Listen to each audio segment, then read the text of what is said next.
கர்த்தர் நம்மளை ஆசீர்வதிப்பாராக. இந்த நாளிலே கூட நம்மளுடைய ஒரு சிறிய தியானத்திற்காய் மேத்யூ 5:3-7, மத்தேயு 5வது அதிகாரம் 3-7 முடிய, இதில் ஆண்டவராகிய இயேசு கிறிஸ்து இந்த மலை உபதேசத்தை ஆண்டவராகிய இயேசு கிறிஸ்து அறிவித்ததை நம்ம இந்த வசனங்களிலே நம்ம வாசித்திருக்கிறோம்.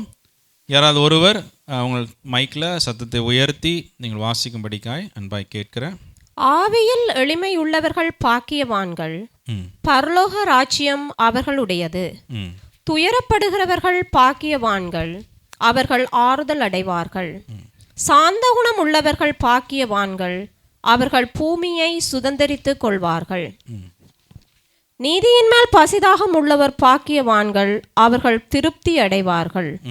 இரக்கம் உள்ளவர்கள் பாக்கியவான்கள், அவர்கள் இரக்கம் பெறுவார்கள். ஹல்லேலூயா. ஸோ மொத்தம் இந்த மலை பிரசங்கத்தில் பார்க்கும்போது 8 திங்ஸ் ஆண்டவராக இயேசு கிறிஸ்து சொல்கிறத நம்ம வாசிக்கிறோம். இதில் நம்ம வாசித்தது வி ரெட் 5 திங்ஸ். என்ன அந்த 5 காரியங்கள்? Blessed are the poor in spirit, for theirs is the kingdom of heaven. Blessed are those who mourn, for they will be comforted. Blessed are the meek, for they will inherit the earth. Blessed are those who hunger and thirst for righteousness, for they will be filled. Blessed are the merciful, for they will be shown mercy. Hallelujah. இந்த 5 காரியங்களை ஆண்டவராகிய இயேசு கிறிஸ்து சொன்ன இந்த 5 காரியங்களை இந்த நாளில் நம்ம தியானிக்கவிருக்கிறோம். இந்த வசனத்தை வாசிக்கும் பொழுது ஆண்டவர் இப்படி செய்கிறவர்கள் பாக்கியவான்கள் என்று சொல்லி ஆண்டவர் சொல்லுகிறார். ஹல்லேலூயா.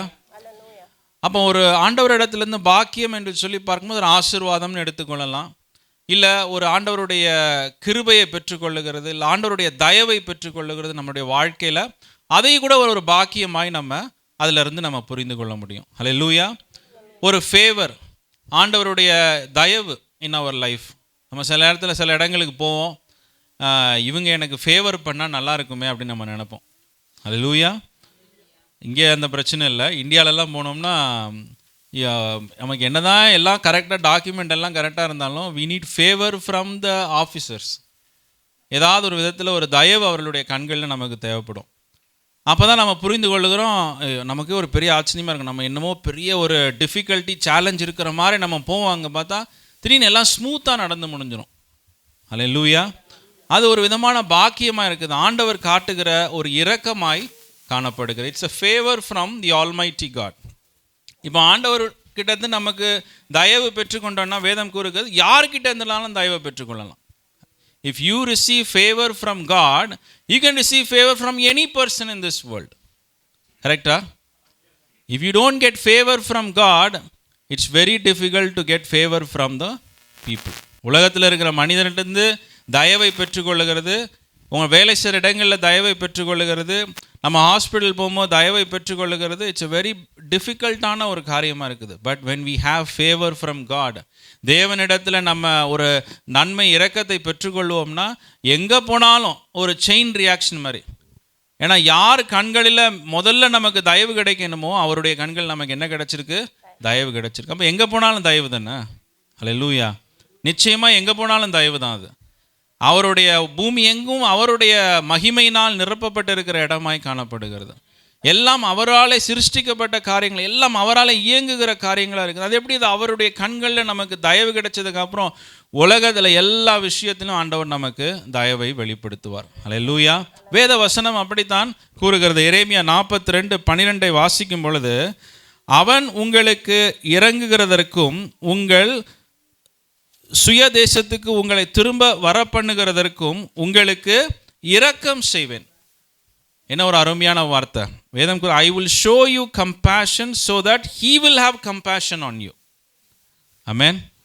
கர்த்தருடைய தயவு இரக்கம் நம்ம வாழ்க்கையில் வெளிப்படும் போது ஆண்டவர் சொல்றாரு, நான் உனக்கு இரக்கம் காண்பிச்சிட்டேன்னா எல்லார் கண்கள்லையும் உனக்கு இரக்கம் வெளிப்படும். ஹல்லேலூயா. ஸோ அப்படியாய் பார்க்கும் பொழுது இந்த வசனத்தில் முதலாவது பார்க்கும் பொழுது யாரை ஆண்டவர் பாக்கியவான்கள் என்று சொல்லுகிறார்? ஆவியிலே எளிமை உள்ளவர்கள். Hallelujah. Those who are poor in the spirit. Not புவர்னா நம்ம இந்த புவர் இல்லை. ஹல்லேலூயா. இந்த புவர் கிடையாது. ஆவியிலே எளிமை உள்ளவர்கள் தான் ஆண்டவரின் பாக்கியவான்கள் என்று சொல்லி சொல்லுகிறார்.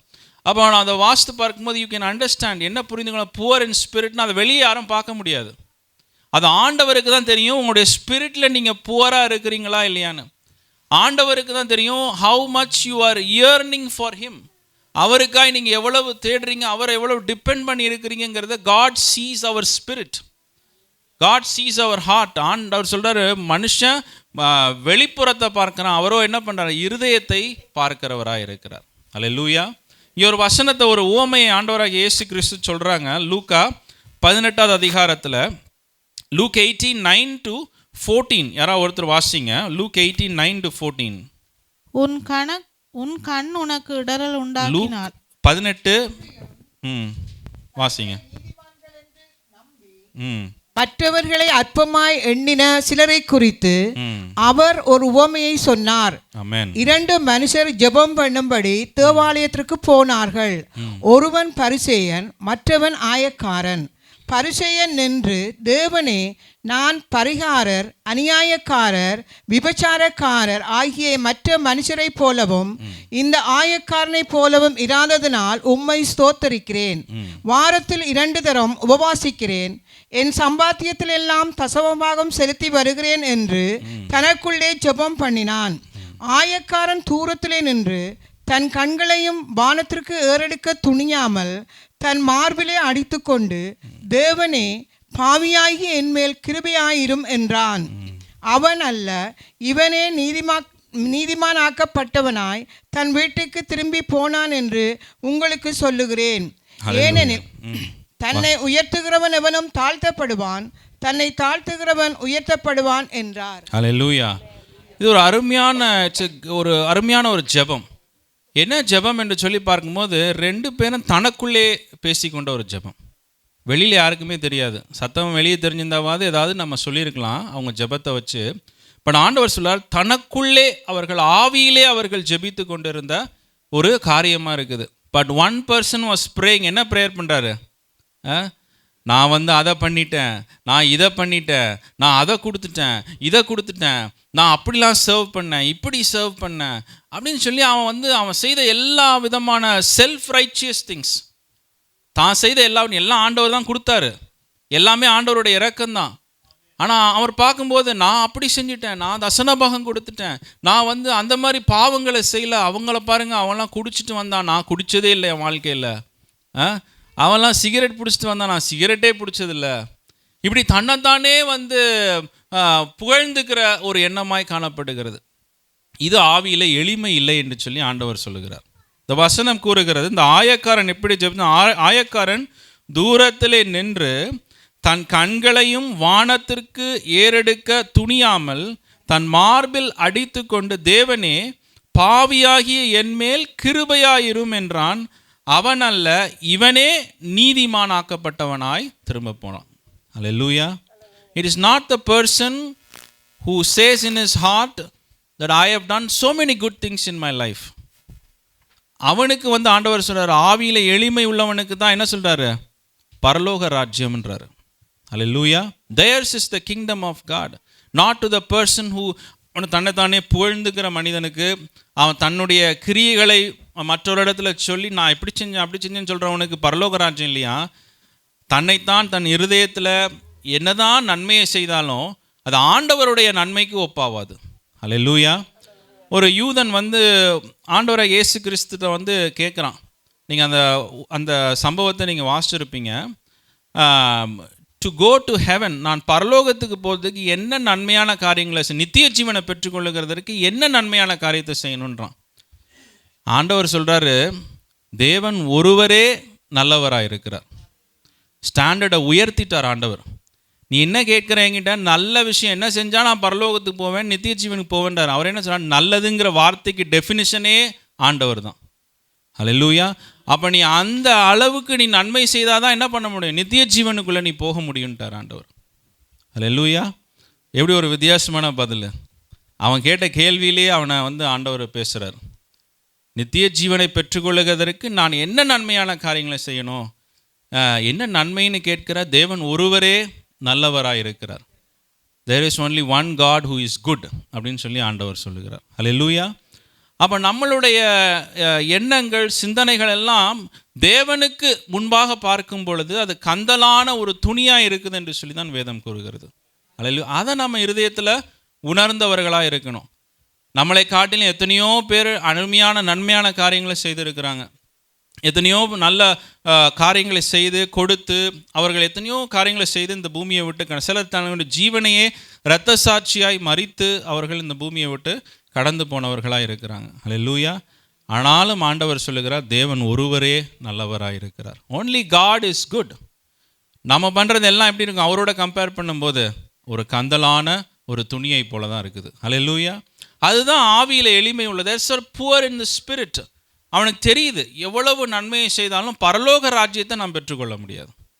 அதை அவன் இருதயத்தில் உணர்ந்து அவன் தேவனை நோக்கி அவன் ஜெபிக்கிறான். அவன் தான் அந்த இடத்துலேருந்து நீதிமானாய் கடந்து போனான்னு சொல்லி வேதம் கூறுகிறது. அல்லேலூயா. ஸோ இந்த ஆவியில் எளிமை உள்ளவர்களுக்கு தான் பரலோக ராஜ்யம்னு ஆண்டவர் சொல்கிறார். பெருமை பேசுகிறவங்களுக்கு பரலோக ராஜ்யம் இல்லை, சுயநீதியை பேசுகிறவர்களுக்கு பரலோக ராஜ்யம் கிடையாது. ஆனால் எவன் ஒருவன் தன் இருதயத்தில் உண்மையாகவே தேவன் மாத்திரம்தான் என்னை பரலோகத்துக்கு எடுத்துகிட்டு போக முடியும், தேவன் ஒருவர் தான் என்னை கழுவி சுத்திகரிக்க முடியும், என் பாவங்களை மன்னிக்க முடியும் அப்படின்னு நினைக்கிறானோ அவனுக்கு பரலோக ராஜ்யம். அல்லேலூயா. பரலோக ராஜ்யம் மாத்திரம், பரலோக ராஜ்யத்தினுடைய பொக்கிஷங்களையும் ஆண்டவர் அவனுக்கு தருகிறவராக இருக்கிறார். அல்லேலூயா. அவனை ஆண்டவர் குமாரன்னு சொல்கிறாரு, அவருடைய பிள்ளைன்னு சொல்கிறாரு, அவருக்கு அவனுடைய பரிசுத்த ஆவியை அவனுக்குள்ள ஊற்றாரு, ஆவியின் வரங்களை அவனுக்கு ஊற்றுகிற தேவனாய் காணப்படுகிறார். பரலோக ராஜ்யத்தில் பிரவேசிக்கிறது மாத்திரமல்லாமல் அந்த பரலோக ராஜ்யத்தின் பொக்கிஷங்களையும் ஆண்டவர் அந்த மனிதன் மேலே வைக்கிறவராய் இருக்கிறார். அல்லேலூயா. யாருக்கு? ஆவியிலே எளிமை உள்ளவர்களுக்கு. அல்லேலூயா. சாலமோனை குறித்து நம்ம வாசிக்கிறோம். ஒரு 1 ராஜாக்கள் புஸ்தகத்தில் 3வது அதிகாரத்தில் வாசிங்க, 7-9 வசனம்.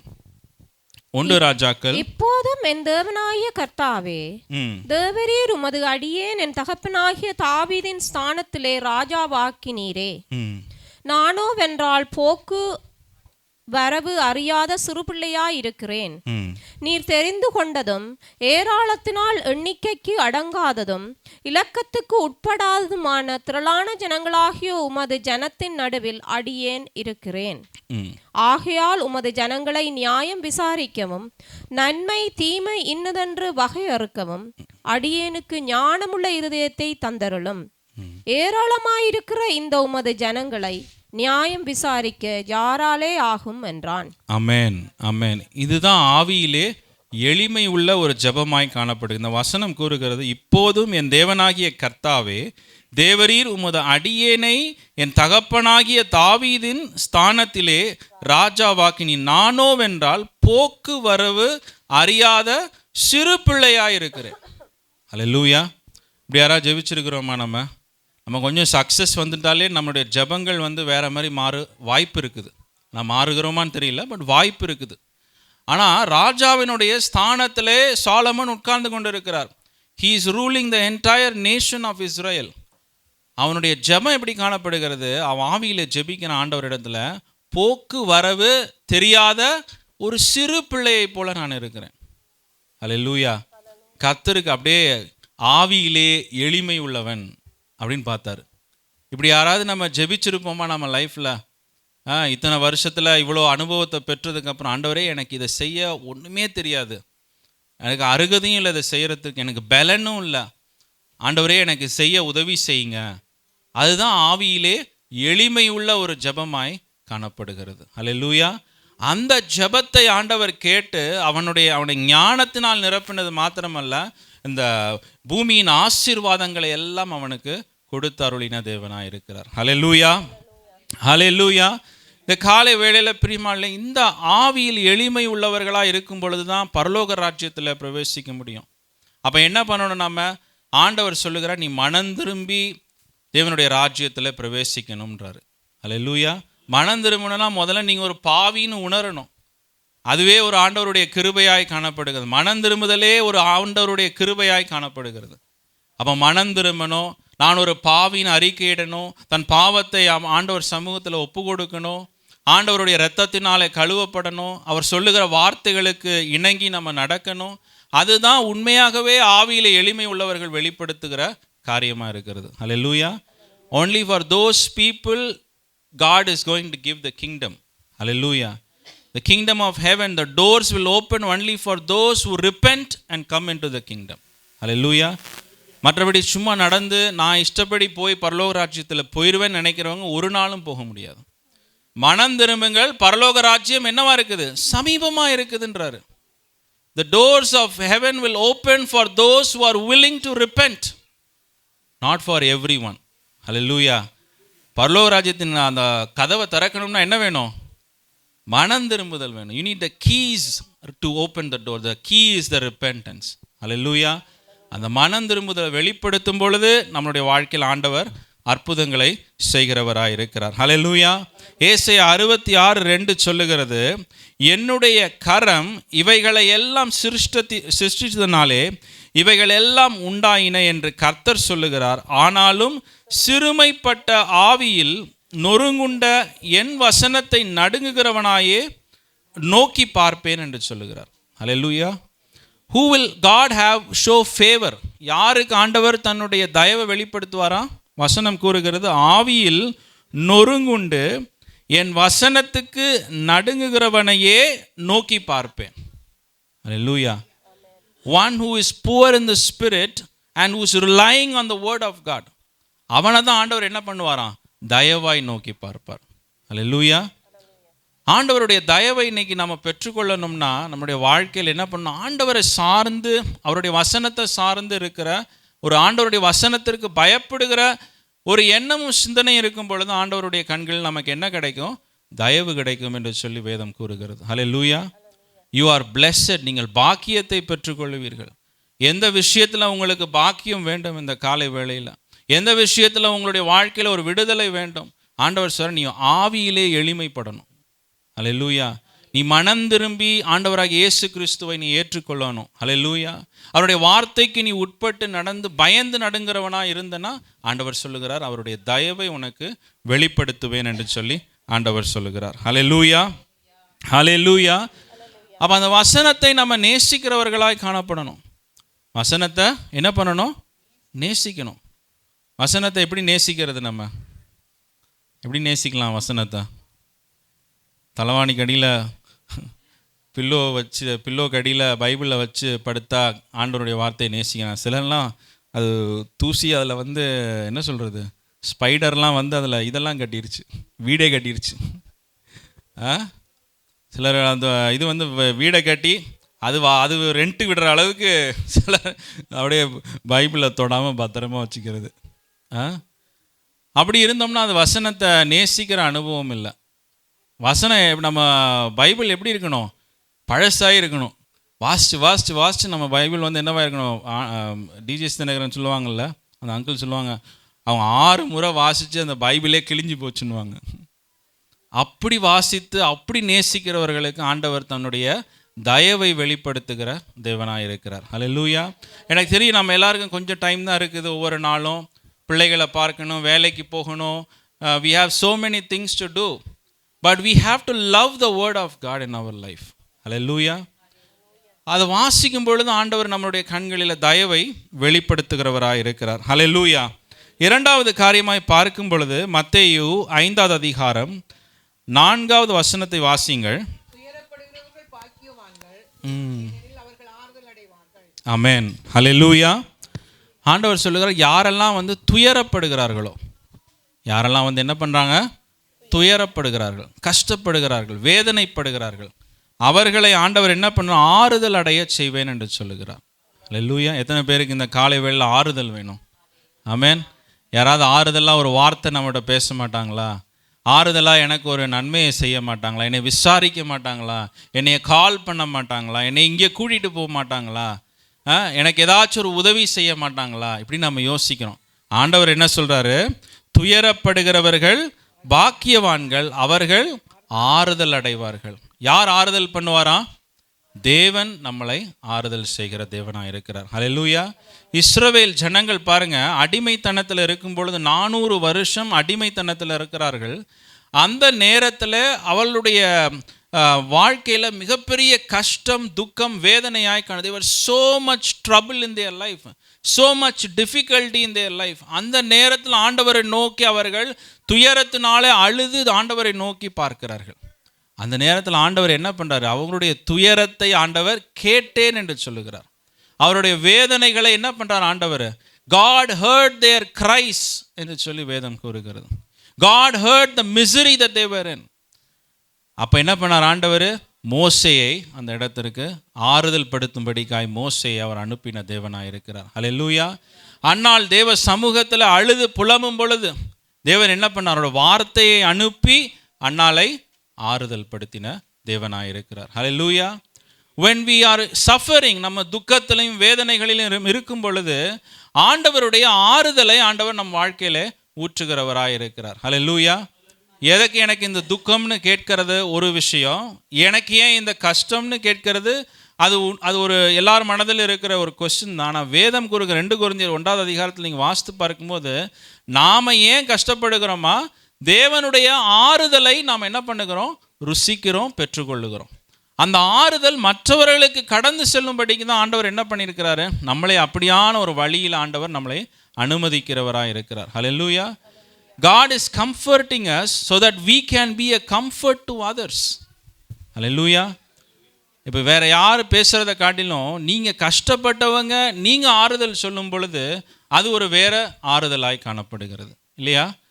அது ஒரு அனுபவபூர்வமாய் ஆண்டவரிடத்துலேருந்து அந்த ஒரு கிருபையை நீங்கள் பெற்றிருக்கிறீங்க. அந்த வழியில் ஆண்டவர் உங்களை எடுத்து சென்று உங்களையும் ஒரு ஆறுதலின் கருவியாய் ஆண்டவர் மற்றவர்களுக்கு பயன்படுத்துகிறவராக இருக்கிறார். ஹல்லேலூயா.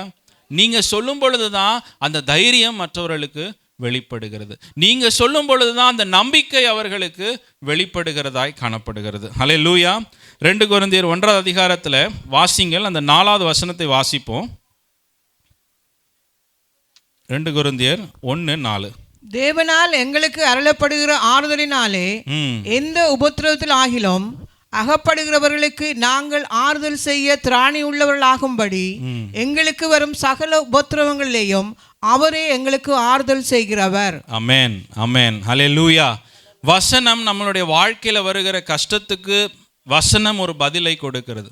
நாம் மற்றவர்களுக்கு ஆறுதலாக இருக்கும்படிக்கு தான் கர்த்தர் இந்த சூழ்நிலைகளை நம்ம வாழ்க்கையில் அனுமதித்திருக்கிறார். ஹல்லேலூயா, ஹல்லேலூயா. ஸோ அந்த விஷயத்தில் ஆண்டவர் சொல்ல, யாரெல்லாம் துயரப்படுகிறார்களோ அவர்களை ஆண்டவர் ஆறுதல் செய்வேன் என்று சொல்லி ஆண்டவர் சொல்லுகிறார். ஹல்லேலூயா, ஆமென். பாருங்க, பேதுரு அவருடைய ஆண்டவராக இயேசு கிறிஸ்துவ மறுதளிக்கிறார். கரெக்டாக மறுதளிச்சுட்டு அவரை ஆண்டவராக இயேசு கிறிஸ்து அவரை பார்க்கிறார். மறுதளித்த நொடியில் அவரை பார்க்கிறார். அவன் தன்னுடைய இருதயத்தில் அப்பொழுது தான் என்ன பண்ணுறான், அவன் உணர்கிற ஒரு அனுபவமாய் காணப்படுகிறது. அவர் ரொம்ப he wept bitterly என்று சொல்லி வேதம் கூறுகிறது.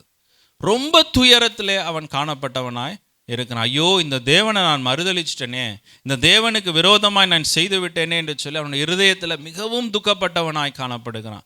ஆனால் ஆண்டவர் அவனை என்ன பண்ணுகிறாரு, அநேகருக்கு ஆசீர்வாதமாய் திரும்ப ஆண்டவர் அவனை கொண்டு வருகிறவராய் இருக்கிறார். ஹல்லேலூயா.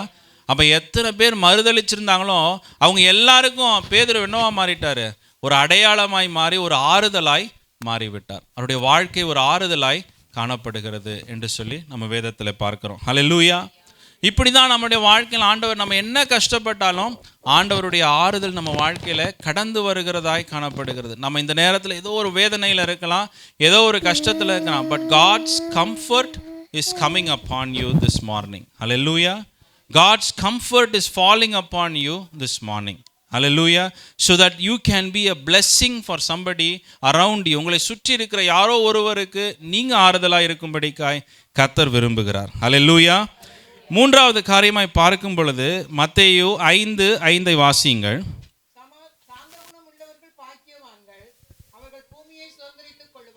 Hallelujah. சாந்த குணம், இது ஒரு முக்கியமான ஒரு குணமாய் காணப்படுகிறது. கரெக்டா? சாந்த குணம். நம்ம எல்லாரும் வேக வேகமாக ஏதோ ஒன்று பேசிடுவோம், ஆனால் பொறுமையாக பேசுறது ரொம்ப கஷ்டம். சில விஷயத்தை நம்ம சொல்கிற விதத்திலே அந்த விஷயத்தை இன்னொருத்தவங்க எடுத்துக்கொள்ளாமல் போகிறதுக்கும் அது ஒரு காரணமாக போயிடுது. விஷயம் நல்ல விஷயந்தான், சொல்ல வந்த கருத்து நல்ல கருத்து தான், ஆனால் நம்ம சொல்கிற விதத்தில் என்ன ஆயிடுது, அவன் இங்கேருந்து அங்கே ஓடி போகிற மாதிரி ஆயிடுது. அங்கேருந்து இங்கே வர்றதுக்கு பதில் இங்கேருந்து அங்கே போகிற மாதிரி ஒரு சூழ்நிலையாய் காணப்படுகிறது. ஹல்லேலூயா. அப்போ ஆண்டவர் சொல்லுகிற அந்த வசனத்தில், சாந்த குணமுள்ளவர்கள் பாக்கியவான்கள், அவர்கள் பூமியை சுதந்தரித்து கொள்ளுவார்கள். ஹல்லேலூயா. சாந்த குணம்னா எப்படி அதை வெளிப்படுத்துகிறது? ஏன்னா ஒரு பெரிய ஆசீர்வாதம் இருக்குது. என்ன ஆசீர்வாதம் சொல்லுங்கள், என்ன ஆசீர்வாதம்? எத்தனை பேருக்கு பூமியை சுதந்தரித்து கொள்ளணும்? ஹல்லேலூயா. பூமினா லேண்டு, ப்ராப்பர்ட்டி அப்படிலாம் நீங்கள் யோசிச்சுக்கோங்க. நிறைய விதமாக நீங்கள் யோசிக்கலாம். பூமியில் அநேக சுதந்திரத்தை பெற்றுக்கொள்ளணும், அநேக பிளெஸ்ஸிங்ஸை பெற்றுக்கொள்ளணும்னா பூமியில் யாருக்கு ஆண்டவர் அந்த பிளெஸ்ஸிங்கை வச்சுருக்கிறாரு? சாந்த குணம் உள்ளவர்களுக்கு தான் ஆண்டவர் இந்த ஸ்பெஷல் பிளெஸ்ஸிங்கை வச்சுருக்கிறாரு. பூமிக்குரிய ஆசீர்வாதத்தை சுதந்திரித்து கொள்ளுகிற ஒரு கிருபை. ஹல்லேலூயா. அப்போ இந்த சாந்த குணத்தை எப்படி வெளிப்படுத்தணும் அப்படின்னு பார்க்கும் பொழுது மோசேயை குறித்து நம்ம பார்க்குறோம். என்னாகும் 12வது அதிகாரத்தில் நம்ம வாசிக்கிறோம். அவரை போல சாந்த குணம் உள்ளவர் ஒருவரும் இல்லை என்று சொல்லி ஆண்டவரே அவரை குறித்து வேதம் சாட்சி கொடுக்கிறத நம்ம பார்க்குறோம். அப்போ அவர் எப்படி இந்த சாந்த குணத்தை அந்த இடத்துல வெளிப்படுத்தினார் என்று சொல்லி பார்க்கும் பொழுது, அவரை ஒருத்தர் கிரிட்டிசைஸ் பண்ணுறாங்க. அவர் என்ன பண்ணுறாங்க? ஒருத்தர் என்ன பண்ணுறாங்க? கிரிட்டிசைஸ் பண்ணுறாங்க. யார் கிரிட்டிசைஸ் பண்ணுறா? சத்தமாக சொல்லுங்கள். அதுதான் தாங்க முடியாது நம்மளால். வேற யாராவது சொல்லியிருந்தா கூட நம்ம அவங்க கிடக்கிறான்னு போயிடுவோம். சொந்த ஓன் சிஸ்டரு மோசையை கிரிட்டிசைஸ் பண்ணுறாங்க. இதுதான் நம்மளால் தாங்க முடியாத ஒரு சில நேரத்தில் ஏற்படுகிற ஒரு கர்மம். when we love people, the people we love, when they criticize us, when they accuse us, we get so angry. பார்த்தீங்களா, எப்பவுமே நடக்கும். வெளியில் 1000 பேர் நம்மளை திட்டுவாங்க, ஒன்றும் தெரியாது. ஆனால் வீட்டில் யாராவது நம்மளை எதாவது சொல்லிட்டாங்கன்னா, மனைவியோ என்னை எதாவது சொல்லிட்டாங்களே, நான் அவளை எதாவது சொல்லிட்டேன்னா பயங்கரமான கோவம் வந்துடும் 2 பேருக்கும். ஏன்? Because there is more than ஒரு நார்மல் பர்சனோட there is love in the family. Hallelujah. அப்படி பார்க்கும் பொழுது மோசையை கிரிட்டிசைஸ் பண்ணுறாங்க. யார்? அவனுடைய சிஸ்டர். இப்போ மோசே என்ன பண்ணியிருக்கலாம்? அவன் தேவனால் அழைக்கப்பட்டவன், தேவன் அவனை அபிஷேகம் பண்ணின ஒரு மனிதன், லட்சக்கணக்கான பேரை நடத்தி கானான் தேசத்திற்கு கொண்டு வந்த ஒரு மனிதனாய் காணப்படுகிறாரு. அவருக்கு எவ்வளோ கோவம் வந்திருக்கணும், அப்போ எவ்வளோ எரிச்சல் வந்திருக்கணும். என்னைய பார்த்து இப்படி ஒரு கேள்வியை நீ எப்படி கேட்ப அப்படின்னா நம்ம டப்புன்னு ஏதாவது ஒன்று சொல்லி விட்ருவோம். கரெக்டா? ஆனால் அங்கே தான் சாந்த குணம் வெளிப்படணுமா. அவர் வாயே திறக்காமல் இருந்தார். நீங்கள் வாயை திறக்காமல் இருக்கும் பொழுது தான் ஆண்டவர் உங்களுக்காய் வழக்காட முடியும்னு வேதம் கூறுகிறது. சாந்த குணமுள்ளவர்களுக்கு தான் ஆண்டவர் என்ன பண்ணுவார்? வழக்காடுவார். சாந்த குணத்தோட இருக்கிறவரோட வாழ்க்கையில் தான் ஆண்டவர் அவருடைய வைராக்கியத்தையும் அவருடைய வல்லமையும் வெளிப்படுத்துவார். பாருங்கள், ஆண்டவரே இறங்கி வந்துட்டார். ஏன்? பூமியில் இருக்கிற மனிதரில் மோசே போல சாந்த குணமுள்ளவர்கள் ஒருவரும் இல்லை. ஹல்லேலூயா. ஸோ யாராவது நம்மளை ஏதாவது சொல்கிறாங்கன்னா நாம் அதை சாந்தமாய் நம்ம எடுத்துக்கொண்டு அதற்கு பதிலே கொடுக்க தேவையில்லை. நம்ம ஸ்மார்ட்டுங்கிறத ப்ரூவ் பண்ணவே தேவையில்லை. நீங்கள் ஸ்மார்ட் தான். இங்கே இருக்கிற எல்லாரும் ஸ்மார்ட் தான். யார் ஸ்மார்ட் இல்லை? எல்லாரும் smart. Every one here is smart. அதை நம்ம நொடிக்கு நொடி ப்ரூவ் பண்ண தேவையில்லை. ஹல்லேலூயா. அப்போ இருதயத்தில் ஒரு சாந்த குணம் இருக்கணும். யாராவது ஏதாவது சொல்கிறாங்கன்னா சொல்லிட்டு போகிறாங்க. உங்களுக்காக வழக்காட ஒருத்தர் வெயிட் பண்ணிட்டு இருக்கிறாரு. நீங்கள் அவருக்கு முன்னாடி முந்திக்கு அடிச்சுட்டு போய் நீங்கள் வழக்காடுனீங்கன்னா அவருக்கு வேலையே இல்லை உங்கள் வாழ்க்கையில். ஏன்னா நீங்களே ஸ்மார்ட்டாக எல்லாத்தையும் வழக்காடி முடிச்சிடுறீங்க. யாராவது உங்கள் சகோதரர் ஏதாவது சொன்னாங்கன்னா, உங்கள் சிஸ்டர் ஏதாவது சொன்னாங்கன்னா நீங்களே போய் ஆர்கியூ பண்ணி கேஸை உடனே க்ளோஸ் பண்ணி ஃபைனலைஸ் பண்ணி முடிச்சிடுறீங்க. இப்போ ஆண்டவர் சொல்றார், யாராவது கிரிட்டிசைஸ் பண்ணாலும் நம்ம சாந்த குணமுள்ளவர்களாக இருக்கும் பொழுது தான் ஆண்டவர் நமக்காக இறங்கி வழக்காடுகிற தேவனாக இருக்கிறார். அல்லேலூயா. இதை நம்ம ஞாபகம் வைத்துக் கொள்ளணும். If you want to inherit the blessings in this earth, இந்த உலகத்தின் காரியங்களை நீங்கள் அனுபவிக்கணும், உலகத்தின் ஆசீர்வாதங்களை நீங்கள் அனுபவிக்கணும்னா, whether inside the house or outside the house, you have to be humble and gentle before people. Alleluia. அப்படி செஞ்சீங்கன்னா ஒரு வித்தியாசத்தை நீங்கள் பார்ப்பீங்க. அப்படி செஞ்சீங்கன்னா ஒரு ஆசீர்வாதத்தை நீங்கள் கண்டுகொள்ளுவீங்க. அல்லேலூயா. ஆபிரகாமை குறித்து கூட நம்ம பார்க்கணும். அவரும் ஒரு சாந்த குணம் உள்ள ஒரு மனிதன் தான். அவர் பாருங்கள், அவர் கூட்டிகிட்டு வந்த லோத்து அவர் கொண்டு வந்த லோத் என்ன பண்ணுறான், அவனும் பெருகிட்டான், இவரும் பெருகிட்டாரு. அவனுடைய ஆட்கள் இவனோட என்ன பண்ணுறாங்க, சண்டை போடுறாங்க. அப்போ இவரும் சொல்லியிருக்கலாம், ஆண்டவர் தான் என்னை அழைத்தார், நீ கூட உன்னைய கொசுராக நான் கூட்டிகிட்டு வந்தேன், என்கிட்டேவா அவன் வித்தையெல்லாம் காட்டுறியா நீன்னு, நான் யார் தெரியும்ல, அப்போவே வந்தேன் 10 வருஷம் முன்னாடி, உனக்கு முன்னாடியே நான் அப்போவே எல்லாத்தையும் பார்த்துருக்குறேன், எனக்கு எல்லாமே எனக்கு தெரியும் அப்படின்னு சொல்லி அவர் சொல்லாமல் அவர் என்ன சொல்கிறாரு, சாந்தமாய் அதை அணுகிற ஒரு மனிதனாய் காணப்படுகிறார்.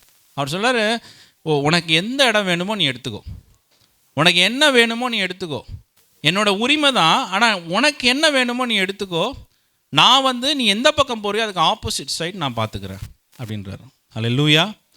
கர்த்தர் இவ்வளவு சாந்த குள்ளமுள்ள ஒரு மனிதனை பார்த்து ஆண்டவர் சொல்லுகிறாரு, ஆதியாகமம் 13:14-17 முடிய வாசிங்கள். லோத்து ஆபிரகாமை விட்டு பிரிந்த பின்பு கர்த்தர் ஆபிரகாமை நோக்கி, உன் கண்களை ஏறெடுத்து நீ இருக்கிற இடத்திலிருந்து வடக்கேயும் தெற்கேயும் கிழக்கேயும் மேற்கேயும் நோக்கி பார், நீ பார்க்கிற இந்த பூமி முழுவதையும் நான் உனக்கும் உன் சந்ததிக்கும் என்றைக்கும் இருக்கும்படி கொடுத்து உன் சந்ததியை பூமியின் தூளை போல பெருக பண்ணுவேன். ஒருவன் பூமியின் தூளை எண்ணக்கூடுமானால் உன் சந்ததியும் எண்ணப்படும். நீ எழுந்து தேசத்தின் நீளமும் அகலமும் எம்மட்டோ அம்மட்டும் நடந்து திரி, உனக்கு அதை தருவேன் என்று சொல்லி ஆண்டவர் சொல்லுகிறார். யாருக்கு இதை தரன்றார்? இந்த பூமியின் ஆசீர்வாதங்களை யாருக்கு? சாந்த குணமுள்ளவர்களுக்கு. நீங்கள் அப்பப்போ எரிஞ்சு பாஞ்சிட்டு இருந்தீங்கன்னா இந்த ஆசீர்வாதம்லாம் நமக்கு கிடைக்காது. அல்லேலூயா. யாராவது ஏதாவது பேசுகிறாங்கன்னா பேசிட்டு போகிறாங்க, யாராவது ஏதாவது சொல்கிறாங்கன்னா சொல்லிட்டு போகிறாங்க. ஆண்டவர் பார்த்துக்கிட்டு இருக்கிறார். அல்லேலூயா. He knows. அவர் எப்போ இறங்கி வழக்காடணுமோ அவர் அந்த நேரத்தில் இறங்கி நமக்காய் வழக்காடுவார். Alleluia. You have to give him the time. அவருக்கு நீங்கள் நேரத்தை கொடுக்கணும், அவருக்கான சமயத்தை நீங்கள் கொடுக்கணும். ஐயோ வரலையே நானே என் கேஸெல்லாம் ஆர்கியூ பண்ணி முடிச்சுக்கிறேன் அப்படின்னு நம்ம நினச்சோம்னா நம்ம வாழ்க்கையில் ஆசீர்வாதத்தை, பூமிக்குரிய ஆசீர்வாதங்களை நம்ம பெற்றுக்கொள்ளாமல் தடையாய் போயிடும் அதெல்லாம். அல்லேலூயா. அநேக வேளைகளை நம்ம அநேக ஆசீர்வாதத்தை சுதந்திரித்து கொள்ளாமல் போகிறது காரணம் என்ன? நமக்குள்ள சாந்த குணம் இல்லை. அதை பெற்றுக்கொள்ளும் பொழுது பூமியின் காரியங்களை நம்ம அனுபவிக்கிறவர்களாக இருப்போம். அல்லேலூயா. அப்போ அந்த சாந்த குணம் ஒரு ஆவியின் கனியாய் காணப்படுகிறது. கரெக்டா? அது ஒரு ஆவியின் கனி என்று சொல்லி வேதம் கூறுகிறது. அல்லேலூயா. கலாத்தியர் 5:22 நம்ம வாசித்திருக்கிறோம். ஒரு ஆவியின் கனி. ஒரு கனி வளரணும்னா என்ன தேவை? நல்ல அந்த சாயிலுக்கு நல்ல நியூட்ரியன்ஸ் தேவை. கரெக்டாக? நல்ல நியூட்ரியன்ஸ் இருந்ததுன்னா சில மரங்கள்லாம் எங்கே வச்சாலும் கனி தரும். அது காரணம் என்னது? அது நாட்டப்பட்ட இடம் ஒரு அருமையான ஒரு இடமா இருக்குது.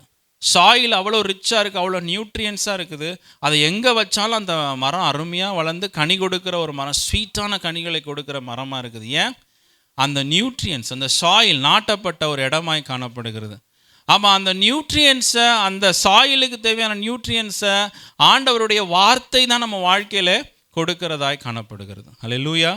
ஆண்டவருடைய பிரசனம் தான் நமக்கு ஒரு ஒளியாய் காணப்படுகிறது. அந்த ஜெபம் தான் ஆண்டவரை நோக்கி பார்க்கிற ஒரு அனுபவமாய் காணப்படுகிறது. அதனால தான் அந்த ஆவியின் கனி வெளியில் பாருங்கள், அது இல்லை குறையும் பொழுது யாராவது ஏதாவது சொன்னாலும் நம்மளால் தாங்கவே முடியாது. அதுதான் காரணம். உள்ளான மனிதனில் அந்த கனி குறையும் பொழுது யாராவது ஏதாவது சொல்லும் பொழுது நம்மளால் தாங்கி கொள்ளவே முடியாது. பிகாஸ் நம்ம மாம்சம் வெளிப்படும், அந்த நேரத்தில் நம்மளுடைய பலன் வெளிப்படும், நம்மளுடைய அறிவு ஞானம் வெளிப்படும். ஆனால் ஆவியின் கனி வெளிப்படாது. அல்லேலூயா. அதற்கு தேவனுடைய வார்த்தைகளுக்குள்ளே நம்ம வாஞ்சையாய் நிற்கும் பொழுது ஆண்டவர் அந்த கனிகளை நம்ம வாழ்க்கையிலே உருவாக்குகிறவராக இருக்கிறார். கடைசி காரியத்தை நான் சொல்லி நான் முடிக்க விரும்புகிறேன். மத்தேயு 5:6 வாசியுங்கள். நீதியின் மேல் பசிதாகம் உள்ளவன் பாக்கியவான், அவர்கள் திருப்தி அடைவார்கள். அல்லேலூயா. நீதியின் மேல் என்னவா இருக்கணுமா? பசி தாகம். காலைல வரும்போதே நம்ம எல்லாருக்கும் பசியும். இன்றைக்கி என்ன சாப்பாடு, இன்றைக்கி நமக்கு என்ன, போகும்பொழுது பசிக்கும், அங்கேருந்து வரும்போது பசிக்கும். நமக்கு ஏதாவது காஃபி ஏதாவது கொடுத்தா தான் நம்ம கொஞ்சம் வயிறெல்லாம் கொஞ்சம் அடங்கும், இல்லாட்டி அது நமக்கு மேலே சத்தம் போடும். வசனமே கேட்காத அளவுக்கு வயிற்றுலேருந்து சத்தம் வரும். பார்க்கும்பொழுது ஆண்டவர் சார் நீதியின் மேல் பசிதாகம் உள்ளவர்கள் பாக்கியவான்கள், அவர் திருப்தி அடைவார்கள். அல்லேலூயா. அவன் ஆண்டவர் ஏன் அதை நீதியை பசிதாகத்தோடு சேர்த்து சொல்கிறாரு? ஹங்கர் அண்ட் தர்ஸ்ட் ஏன் அதோட சேர்த்து சொல்கிறார் அவர்? நம்ம எவ்வளவுக்கு உணவை வாஞ்சிக்கிறோமோ, எவ்வளவுக்கு உணவினால் நமக்கு பசி தாகம் வருதோ, அதுபோல நீதியின் மேலே நமக்கு என்ன இருக்கணுமா? பசி தாகம் இருக்கணும். அல்லேலூயா. அப்போ அந்த நீதியின் மேலே பசி தாகம் இருக்கும்போது தான் அவர்கள் நிரப்பப்படுவார்கள் என்று சொல்லி, திருப்தி அடைவார்கள் என்று சொல்லி வேதம் கூறுகிறது. அல்லேலூயா. அந்த சக்கரியா எலிசபெத் அவருடைய வாழ்க்கையில் பார்க்கும் பொழுது அவர்கள் வேதம் லூக்கா 1:6 சொல்கிறது, அவர்கள் ரொம்ப ஆண்டவருக்கு முன்பாக நீதி உள்ளவர்களாய் காணப்பட்டார்கள். they did everything righteous before God. ஆனால் அவங்களுடைய வாழ்க்கையில் என்ன காணப்பட்டது? ஒரு குறைவு காணப்பட்டது. அவருடைய வாழ்க்கையில் பிள்ளை இல்லாத ஒரு காரியமாய் காணப்பட்டது. ஆனாலும் அவர்கள் தேவனுடைய காரியத்தில் உண்மை உள்ளவர்களாய், தேவனுக்கு முன்பாக நீதியும் உண்மையும் உள்ளவர்களாய் காணப்பட்டார்கள். கடைசியில் என்னாச்சு? ஆண்டவர் எப்படி அவர்களை திருப்தியாக்கினார்? ஒரு யோவான் ஸ்நானகனை கொடுத்து ஒரு தீர்க்கதரிசியை எழுப்பி ஆண்டவர் அவர்களை திருப்தியாக்கின தேவனாய் இருக்கிறார். அல்லேலூயா. அப்போ அந்த நீதியின் மேலே பசிதாகம் இருக்கும் பொழுது ஆண்டவர் நம்மளை திருப்தியாக்குகிற தேவனாய் இருக்கிறார். அல்லேலூயா. அவர்களுடைய சரீர தேவைகளையும் ஆண்டவர் திருப்தியாக்கினார். அவங்க குடும்ப தேவைகளை ஆண்டவர் திருப்தியாக்கினார். அவருடைய ஆவிக்குரிய தேவைகளையும் ஆண்டவர் திருப்தியாக்கின தேவனாய் இருக்கிறார். அல்லேலூயா. அவள் ஒவ்வொருவரும் அவங்க வீட்டில் எல்லாரும் 3 பேரும், ஹஸ்பண்ட், ஒய்ஃப், சில்ட்ரன், 3 பேரும் பரிசுத்த ஆவியினாலே நிரப்பப்பட்டவர்களாக இருந்தார்கள். எவ்வளோ ஒரு ஆச்சரியமான ஒரு விஷயம். ஒரு ஃபேமிலியில் ஹஸ்பண்ட், ஒய்ஃப், சன் 3 பேரும் பரிசுத்த ஆவியினால் நிரப்பப்பட்டவர்களாக இருந்தால் அது எவ்வளோ ஒரு பெரிய ஒரு ஆசீர்வாதம் அது. அல்லேலூயா. அப்போ ஆண்டவர் அந்த குடும்பத்தை அப்படி திருப்தியாக்கின தேவனாக இருக்கிறார். பூமிக்குரிய ஆசீர்வாதத்தையும் God gave the worldly blessings, God gave the spiritual blessings also upon that family. Hallelujah. Because they were hungry for God's righteousness. Hallelujah. தேவனுடைய காரியங்கள் அவர்கள் தாகமாய் இருந்தவர்களாய் இருக்கிறார்கள். வேதம் கூறுகிறது, சங்கீதம் 42:1-2 வசனத்தை வாசிக்கும் பொழுது, மானானது நீரோடைகளை வாஞ்சித்து கதறுவது போல தேவனே என் ஆத்துமா உம்மை வாஞ்சித்து கதறுகிறது, என் ஆத்துமா தேவன் மேல் ஜீவனுள்ள தேவன் மேலேயே தாகமாக இருக்கிறது, நான் எப்பொழுது தேவனுடைய சந்நிதியில் நிற்பேன். அப்போ தாகத்தினுடைய வெளிப்பாடு என்னது? தாகத்தினுடைய வெளிப்பாடு என்னது? ஒரு மான் என்ன பண்ணுது? தண்ணி எங்கே இருக்குதோ அங்கே தேடி வாஞ்சித்து கடந்து போதான். தாகமாக இருக்கிற மான் எங்கே போகுது? தண்ணீரை நோக்கி போகுது. ஆண்டவர் மேலே தாகமாக இருக்கிற மனிதன் எங்கே போவான்? ஆலயத்துக்கு வருவாங்க. அல்லேலூயா. ஆண்டவருடைய சமூகத்தில் ஜெபிக்கிறவர்களாக இருப்பார்கள். அல்லேலூயா. தாகத்தை போக்கணும்னா ஆண்டவரை கிட்டி சேர்ந்தாதான் அந்த தாகம் நம்மளை விட்டு கடந்து போகும், அந்த பசி நம்மளை விட்டு கடந்து போகும். அல்லேலூயா. இன்றைக்கி பாருங்கள், ஆலயத்துக்கு வர்றதே நமக்கு சில நேரத்தில் சேலஞ்சாக இருக்குது. ஆலயத்துக்கு வர்றதே நமக்கு ஒரு பெரிய ஒரு டிஃபிகல்ட்டான ஒரு விஷயமா இருக்குது. அப்போ எப்படி நம்ம ஆண்டவர் மேலே நம்மளுடைய தாகத்தை, நீதியின் மேலே தாகம் உள்ளவர்களாய் நம்ம காணப்படுகிறது. சிலர் பார்த்தா நம்ம அந்த ஜெபிக்கிற அனுபவமே இல்லை நம்ம லைஃப்பில். ஆனாலும் நம்ம we feel we are righteous, நம்ம ரொம்ப உண்மை உள்ளவர்கள் என்று சொல்லி நம்ம நினைக்கிறோம். ஆண்டவர் சிலர், மான்கள் நீரோடைய வாஞ்சிக்கிறது போல் நீ என்ன பண்ணணும்? என்னையை நீ தேடணும். அல்லேலூயா. அப்பொழுது நீ திருப்தி அடைவாய் என்று சொல்லி ஆண்டவர் சொல்லுகிறார். அல்லேலூயா. ஆண்டவருடைய வார்த்தைகளை அதிகமாய் வாஞ்சிக்கிறவர்களாய் காணப்படணும். வேதம் அத்தனை கூறுகிறது, சகல துர்குணத்தையும் சகலவித கபடத்தையும் வஞ்சகங்களையும் பொறாமைகளையும் சகலவித புறங்கூறுதலையும் ஒழித்துவிட்டு நீங்கள் வளரும்படி புதிதாய் பிறந்த குழந்தைகளைப் போல திருவசனமாகிய களங்கமில்லாத ஞானப்பாலின் மேல் என்ன பண்ணணும்? வாஞ்சை உள்ளவர்களாக இருக்கணும். அல்லேலூயா. இதை நம்ம செய்யும் பொழுது தான் நம்ம வாழ்க்கையில் ஒரு சாட்டிஸ்ஃபேக்ஷன் வரும். ஆண்டவர் நம்மளை திருப்தியாக்குகிற தேவனாக இருப்பார். இல்லாட்டி நீங்கள் உங்கள் வாழ்க்கையில் வேலை இருந்தாலும், நம்ம வாழ்க்கையில் என்ன விதமான ஆசீர்வாதங்கள் இருந்தாலும், we'll never feel satisfied. எப்பொழுதும் பார்த்தீங்கன்னா ஏதோ ஒரு பிரச்சனைக்குள்ளே நம்ம போய்கிட்டு இருப்போம். இந்த பிரச்சனைலேருந்து இன்னொரு பிரச்சனை, இந்த பிரச்சனைலேருந்து இன்னொரு பிரச்சனை. இங்கேருந்து போனால் இன்னொரு பிரச்சனை. இப்படி தான் நம்ம வாழ்க்கை போய் கொண்டு இருக்கோம். ஆண்டவர் சொல்றார், அவருடைய வார்த்தைகளை வாஞ்சித்து நம்ம வரும் பொழுது நம்முடைய வாழ்க்கையை ஆண்டவர் திருப்தியாக்குகிற தேவனாய் இருக்கிறார். அல்லேலூயா. தேவன் கொடுக்குற காரியங்களை நம்ம சரியாய் செய்யதாலும் அதுலேயும் ஒரு திருப்தி இருக்குது. ஆமென். ஆண்டவர் சொல்லார், எனக்கு உணவை பார்க்கலாம் அவருக்கு என்னது, ஆண்டவர் தேவன் பிதாவினுடைய சித்தத்தை செய்கிறது தான், பிதாவினுடைய வேலையை செய்கிறது தான் எனக்கு உணவுன்னு சொல்லி ஆண்டவர் சொல்லுகிறார். அல்லேலூயா. அவர் எதில் சாட்டிஸ்ஃபை ஆகிறாரு? ஆண்டவர் கொடுத்த பொறுப்பை, ஆண்டவர் கொடுத்த ஊழியத்தை செய்யும் பொழுது அவர் திருப்தி அடைகிறவராய் காணப்படுகிறார். அல்லேலூயா. அப்போ நம்ம வாழ்க்கையில் அந்த சாட்டிஸ்ஃபேக்ஷன் வரணும்னா ஆண்டவர் கொடுத்த ஊழியத்தை நம்ம என்ன பண்ணணும்? சிறப்பாய் அதை நல்ல உற்சாகமாய் செய்கிறவர்களாய் காணப்படணும். அல்லேலூயா. இப்படி அநேக காரியங்கள் இருக்குது. நம்ம கண்களை மூடி ஒரு விஷயம் நம்ம ஜெபிப்போம். இந்த காலை வேளையில் ஆண்டவர் நம்மளோடு கூட ஒரு விஷயம் பேசுவாராக. அல்லேலூயா. Everyone close your eyes for a minute. Hallelujah. Thank you Jesus. Thank you Lord. Hallelujah. உம்மை நன்றியோடு நாங்கள் ஸ்தோத்தரிக்கிறோம். அப்போ எல்லாரும் கண்களை மூடுவோமா? ஒரு விஷயம் அவரை நோக்கி கேட்போம் பிரியமானவர்களே. Hallelujah. ஒரு ஆவியிலே எளிமை உள்ளவர்களாய் மாற ஆண்டவரிடத்தில் கேட்போம். Hallelujah. Thank you Jesus. சாலமோனை போல நம்முடைய ஜெபங்கள் ஒரு எளிமையுள்ள ஆவியிலே எளிமையை வெளிப்படுத்துகிற ஒரு ஜெபமாக இருப்பதாக. Hallelujah. Thank you Jesus. Thank you Lord. Hallelujah. சாந்த குணம் நமக்குள்ளே வெளிப்பட வேண்டும் என்று சொல்லி ஜெபிங்க. Hallelujah. அது ஒரு ஆவியின் கனியாய் காணப்படுகிறது பிரியமானவர்களே. Hallelujah. Hallelujah. Thank you Jesus. உம்மை நன்றியோடு நாங்கள் ஸ்தோத்தரிக்கிறோம் அப்பா, உம்மை துதிக்கிறோம் ஆண்டவரே. Hallelujah. நீதியின் மேல் பசிதாகம் உள்ளவர்கள் பாக்கியவான்கள், அவர்களை ஆண்டவர் திருப்திப்படுத்துவேன் என்று சொல்லுகிறார். Hallelujah. Hallelujah. God will meet all your needs. Hallelujah.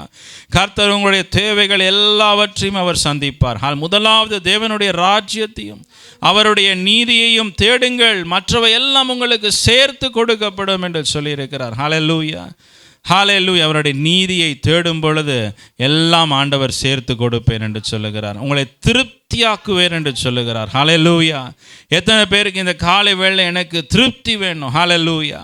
என் வாழ்க்கையில் இருக்கிற குறைவுகள் நீங்கணும், என் பிள்ளைகள் வாழ்க்கையில் இருக்கிற குறைவுகள் நீங்கணும், என் குடும்ப வாழ்க்கையில் இருக்கிற குறைவுகள் நீங்கணும். ஹalleluya. ஒரு விஷயம் ஆண்டவரை நோக்கி கேட்போம் பிரியமானவர்களே. ஹalleluya. ஆண்டவரே, நீக்குள்ள ஒரு பசி தாகத்தை உண்டு பண்ணுங்கன்னு சொல்லி கேளுங்க. ஹalleluya. Thank you Father. உம்மை நன்றியோடு ஸ்தோத்திரிக்கிறேன். எவ்வளவுக்கு நீங்கள் சாப்பிட்றீங்களோ அவ்வளவுக்கு உங்களுக்கு பசி உண்டாகும். ஹalleluya. எவ்வளவுக்கு நீங்கள் சாப்பிட்றீங்களோ அவ்வளவுக்கு உங்களுக்கு பசி உண்டாகும். ஹalleluya. எவ்வளவுக்கு தேவ சமூகத்தை தேடுகிறீர்களோ, எவ்வளவுக்கு வார்த்தைகளை வாசிக்கிறீர்களோ அவ்வளவுக்கு உங்களுக்குள்ள பசி தாகம் உண்டாகும். ஹalleluya. Thank you Jesus. உம்மை நன்றியோடு நாங்கள் ஸ்தோத்திரிக்கிறோம் அப்பா, உம்மை துதிக்கிறோம் ஆண்டவரே. இந்த காலை வேளையில் இயேசு சுவாமி இங்கே இருக்கிற ஒவ்வொருவரையும் ஆண்டவரே நீர் ஆசீர்வதிக்கும்படிக்காய் நாங்கள் ஜெபிக்கிறோம் ஆண்டவரே. இந்த ஆசீர்வாதங்களை பெற்றுக்கொள்ள, பூமிக்குரிய ஆசீர்வாதங்கள், பரலோக ராஜ்யத்திற்குரிய ஆசீர்வாதங்கள் அப்பா ஆண்டவரே, எல்லாவற்றையும் பெற்றுக்கொள்ள இயேசு சுவாமி இந்த காலை வேளையில் ஒவ்வொருவருக்கும் நீர் உதவி செய்யும்படிக்காய் நாங்கள் ஜெபிக்கிறோம் ஆண்டவரே. ஒப்பு கொடுக்கிறோம் ஐயா. நீரே ஆசீர்வதியும் பலப்படுத்தும். இயேசு மூலம் ஜெபிக்கிறோம் நல்ல பிதாவே. ஆமென். ஆமென்.